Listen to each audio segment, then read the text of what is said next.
오늘 블룸버그는 세계 경제의 우려스러운 징후에 대해 말합니다.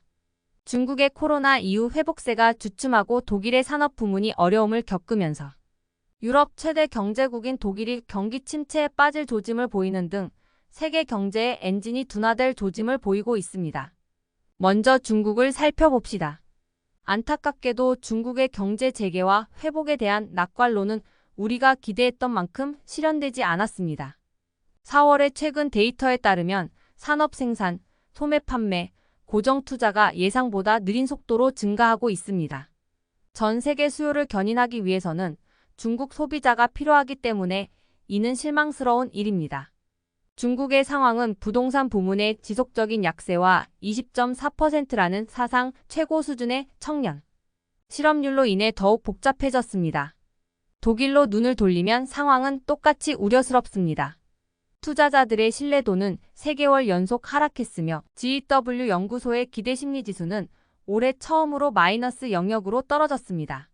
국제통화기금 IMF는 2023년 독일 경제 성장률이 제로에 가까울 것으로 예상하고 있습니다.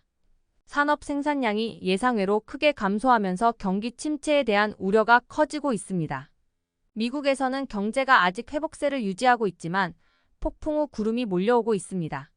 최근 은행의 부실로 인해 중소기업과 가게가 신용대출을 받기 어려워졌고 경제학자 설문조사에 따르면 내년에 경기 침체가 발생할 확률이 65%에 달합니다. 여기에 채무 불이행을 위협하는 부채 상한선 대치까지 더해지면 상황은 점점 더 걱정스러워집니다. 이러한 우려에도 불구하고 몇 가지 희망이 있습니다. 인플레이션이 정점에 도달했다는 징후가 나타나고 있는 가운데 대부분의 중앙은행이 긴축 사이클의 막바지에 접어들면서 일부 안도감을 제공할 수 있습니다. 강력한 노동시장과 가계, 재정도 타격을 완화하는 데 도움이 될 수 있습니다. 그러나 전반적인 투자 심리는 더욱 약세를 보이고 있습니다. 투자자들은 경기 둔화로 인해 연방준비제도 이사회를 비롯한 중앙은행이 올해 말 금리를 인하할 것으로 예측하고 있습니다. 요약하면 중국과 독일 모두 상당한 장애물에 직면해 있고 미국 경제도 압박을 받고 있는 등 글로벌 경제 환경은 어려운 상황입니다. 앞으로 나아갈 때 우리는 이러한 불확실성과 글로벌 경제에 대한 잠재적 충격에 대비해야 합니다. 이코노미스트는 유럽-중국 관계의 복잡한 역학관계와 점점 더 양극화되는 글로벌 환경에서 그들의 경제적 관계, 정치적 동맹, 인권 문제 균형에 대해 말합니다. 유럽의 접근 방식은 다음과 같은 전략에 우선순위를 두어야 합니다. 첫째, 무역 및 공급망의 다변화. 유럽은 경제 관계를 다변화하고 중국에 대한 의존도를 낮추려는 시도를 계속해야 합니다. 여기에는 다른 시장과의 무역 관계를 강화하고 공급망을 보다 탄력적으로 조정하는 탈위험화라는 과정이 포함됩니다. 최근 팬데믹은 중요한 상품과 서비스를 한 국가에 과도하게 의존하는 것의 위험성을 강조했습니다. 둘째, 동맹국과의 협력. 유럽은 동맹국, 특히 미국과 중국에 대한 입장을 조율하되 반드시 미국의 정책을 반영하지는 않아야 합니다. 다른 민주주의 국가들과의 협력은 협상 입지를 강화하고 중국의 잠재적 위협에 보다 효과적으로 대응할 수 있게 해줄 것입니다.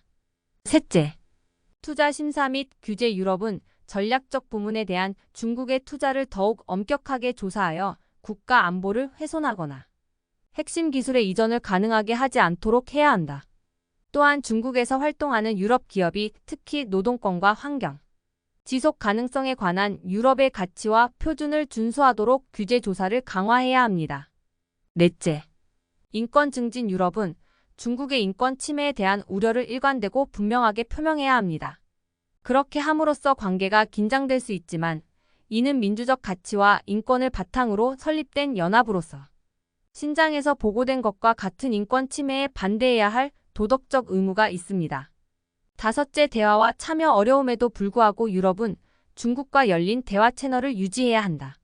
참여는 중국의 참여가 중요한 기후 변화와 같은 글로벌 이슈에 대한 협력을 가능하게 하고 불만을 제기하고 오해를 방지할 수 있는 길을 제공합니다.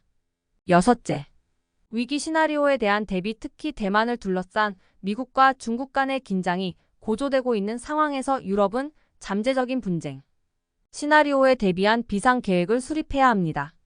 여기에는 가능한 제재 또는 군사적 행동의 경제적, 정치적 영향을 고려하는 것도 포함됩니다. 요약하면 중국에 대한 유럽의 접근 방식은 미묘하고 원칙적이며 미래지향적이어야 합니다. 유럽은 경제적 이익과 인권에 대한 헌신, 다른 민주 국가들과의 동맹 사이에서 균형을 찾아야 합니다. 앞으로의 여정은 도전으로 가득 차 있지만 유럽은 적극적이고 협력적인 접근 방식을 통해 이 복잡한 관계를 보다 효과적으로 탐색할 수 있을 것입니다.